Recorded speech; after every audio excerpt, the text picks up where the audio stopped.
Hə, köhnələr. Bax, sizə nə danışmaq istəyirəm. Mənim qızımın, Allah sünküləri saxlasın, bir nyankası var. Hürzət xanım. Yaşlı arvaddır, ədəb-ərkanlı belə yaşlı arvadlardan, əsl də qobudandır. Hürzət xanımın atası ölənlərimizə rəhm edib. 106 yaşında rəhmətə gedib. Özü də ki, molla olur, molla. İndi Hürzət xanım deyirəmmişə ki, atamın deyir, uzun deyir, yəni ki, yaş sürməyi, yəni ki, çox yaşamağının sirri deyir, düzgün qidalanmaqdadır. Onu da həmişə vurğulayır ki, molla idi, deyir, onun deyir, bütün deyir, günü demək olar ki, məclislərdə keçib. Yaxşı, məclislərdə o zaman nə veriblər yeməyə? Hə? Ancaq keyfiyyətli məhsul.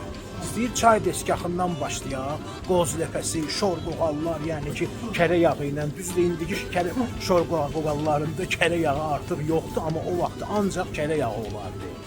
Sonra da keçək əsas yeməklərə, isti yeməklərə. İsti yeməyə nə veriblər? Yəni qovurmalar veriblər, cürəbəcür qovurmalar, düzdür? Turşu qovurma, sebzi qovurma, küftə bozbaş, hələ deyir, yoxsa yox.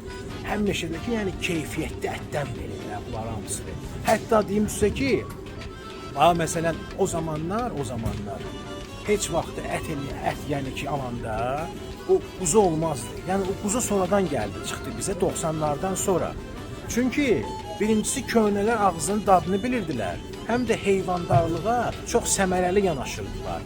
Yəni ki, 7-8 kiloluq quzuları kesmirdilər. Yəni siz elə bilirsiniz ki, biz heyvandarlıqla məşğul olmamışıq, məşğul olmuşuq. Yəni Bakı əhli həmişə heyvandarlıqla məşğul olur. Sadəcə olaraq heyvandarlığı səmərəli, produktiv eləmək üçün həmişə oyunları, yəni ki, müəyyən bir yaş xəttinə çatdırıblar, ondan sonra kesiblər.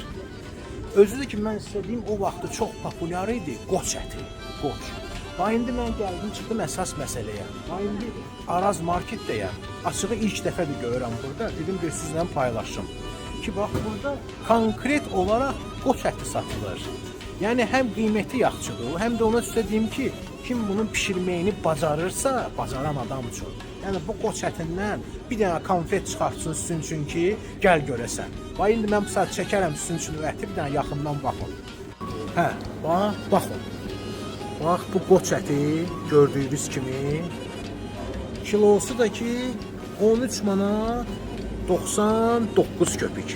Sizə deyim ki, çəkmək üçün, mal ətinə qatmaq üçün, sonra da ki, ləzzətli hələ qovurma pişirmək üçün əsl ləzzətli ətdir. Sizə deyim ki, vallahi sizi bilmirəm, mən çalışıram həmişə əti, balığı ümumiyyətlə hələ yerlərdən alım ki, harada ki sonra nəsə problem çıxsa, nəsə biz öz pretenziyamı deyə bilərik. Bu qədər qəlbdən qəlbə Araz Süpermarketdə.